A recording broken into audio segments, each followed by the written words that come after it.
Welcome into Sports Night.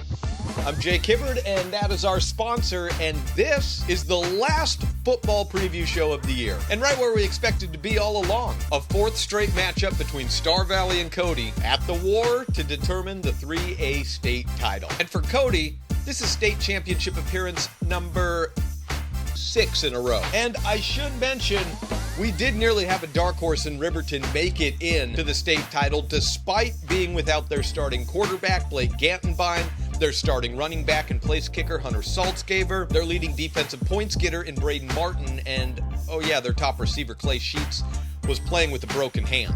Even with all that, as we can see, the Wolverines nearly made it past Cody, but Cody survived and gets another crack at Star Valley, the only team able to put a blemish on their record this year. But what about this meeting? If we go back to the first time they met up back on October 10th, it was the Star Valley defense that was the star of the show. Aside from their time going against Star Valley, the Cody Bronx offense averages nearly 23 first downs per game. Against Star Valley, they got just 4. In fact, Cody gained just 65 yards on 9 completions in passing, and their 245 yards of all-purpose was their lowest output of the season by quite a margin. The week before, Cody had gained 497 total yards versus Evanston, and that was the only other time this year Cody's offense has been held below 500. That tale against the defense of Star Valley has been a similar story that we've heard all year.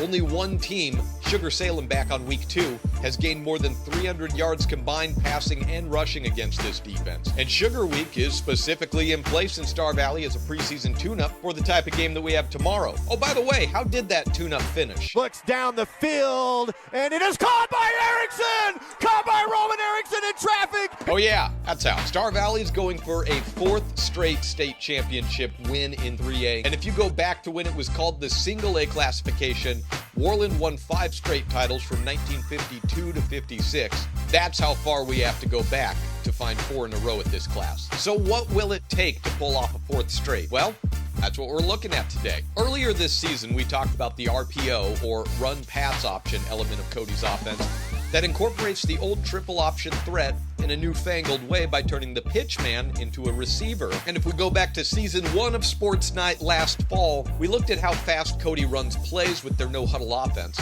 As a good reference, Cody was going to snap the ball every 18 to 19 seconds, and nothing has changed this year. If anything, it's maybe a little faster. The no-huddle offense by Cody is jarring because of its speed, as well as the fatigue that it can cause a defense. But it also largely takes situational substitutions out of the equation. For an example, let's look at last week's Star Valley win over Lander and jump to a series in the first half. On the first and second down plays, we have Ryan Talbot at nose tackle, Elia Mautauatia at strong side defensive end, and then Will Linford is at the weak side end. Then on 3rd down and long, in a clear passing situation, Star Valley subs in Bryce Erickson at the weak side defensive end, where he lines up in a wide 9 stance, which is a clear indicator that he's coming on a straight line rush at the quarterback Paxton Hollingshead, which he does. 3rd down rushers are a luxury at the high school level and are commonly employed at college or in the pros. But throw these sort of situationals out when Cody is running a play about 15 seconds after the ball carrier hits the ground, which was their pace against Star Valley in a few series last time out. We all know the conditioning it takes to face Cody, but these are some of the less seen aspects that the Bronx can take out of a defensive toolkit with their pace. And now let's spend a minute on Cody's offensive scheme itself. The Bronx run an offense that's a variation of the old wing T that we see Sugar Salem run every year. It's called the gun T, and as you've seen from the Bronx,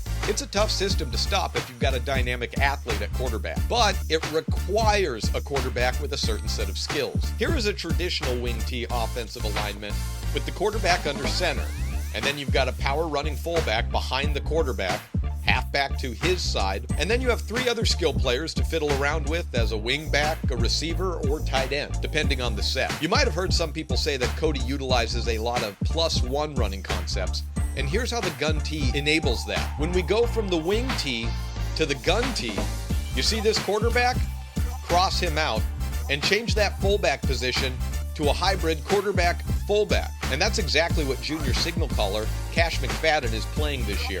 Everyone else is the same, so you've got your halfback to the side of the fullback quarterback, and that allows you to run the read option. It's just that if the run is called for McFadden as the fullback, he gets to take the snap directly instead of relying on the handoff, and it also keeps the guessing game of run or throw, because run or throw, the fullback's essentially getting that snap. And oh yeah, here's where that +1 comes into play, because by eliminating the quarterback under center and snapping straight to the fullback spot in the wing tee, you now have one more blocker or receiver to place somewhere on the field. That allows Cody to run a tight end and an H-back on the field at the same time, while also having two receivers and also essentially holding that full backfield of fullback, halfback. Now add into this +1 power run attack a core of 5 wide receivers led by the speedy slot man Logan Richard, and Cody can take it to the house if given any room on any given play. Now switching over to Star Valley's defense. Taking on this gun tee, remember last time, Star Valley's defense yielded just 4 first downs. So how does that happen? Well, it is of course a case of 5 fingers to 1 fist, where each individual of the Star Valley defense is working together. You've had excellent coverage and open field tackling from the Star Valley secondary throughout the year. The inside linebackers have consistently cleaned up whatever the edge defenders, Roman Erickson and Crew Morgan, have wrangled their way. And remember where we started this whole endeavor? At the center, the nose. Yeah, the foundation of a great 3-4 defense, the nose. Those statless mountains who can make or break a defense. Yeah, well, going against this +1 run system of Cody's, Ryan Talbot at nose, or whoever might see time tomorrow there, will be as big a decider to the success of Star Valley's defense as anything. Let's take a look at Cody going against Evanston earlier in the season, and take a look at the Evanston nose tackle going against the double team of the Cody block. Right off the snap, you see the double team get the advantage as they stand up the opposing nose, and then as the ball carrier for Cody crosses the line of scrimmage, well, the nose tackle is already 3 yards behind. After that, it's on the halfback to make a move and take it the rest of the way for the score. Now let's go back to Cody's first drive against Star Valley in their first meeting this year in the 3rd down and 4. Cody's actually moved their tight end into the backfield to form a double H-back look. The call for this play is 30 ISO read, and both H-backs are going to pinch up the middle as they double lead block for the ball carrier flying right up the A-gap. Except those A-gaps are manned by Ryan Talbot, who, watch him handle this double team. You folks ever hear of the myth Sisyphus and the Rock? That's Ryan holding those A-gaps and taking away all of the space for the inside backer Kyan Watson to scrape off the side and power Cannon Grant to the ground for a no gain. And that's one area Star Valley will need execution all day, because one missed stop can mean one new touchdown for Cody if they find space. And finally, before we go one more time, let's check the schedule for the fall season, including the state championship football matches that SVI will be broadcasting on the NFHS network tomorrow and Saturday. 2A is first up tomorrow at noon with Undefeated's Bighorn facing Mountain View. Then it's Cody Star Valley at 3 o'clock.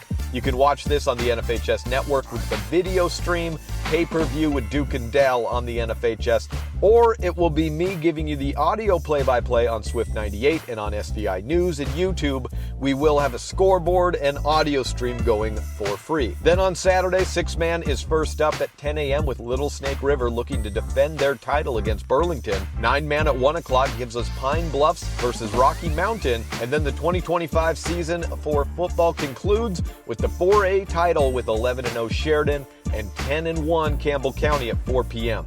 I'll be down on the sideline for that late game, so hope for warm temps, please. And the Star Valley Cross Country gets into some postseason action in Spokane as well on Saturday. Good luck to them. And that's it for me, and that's it for the fall season. Join me next week for a state recap, and then I'll be back in December for our second season of Sports Night Winter Edition. But until then, I'll see you tomorrow on the broadcast.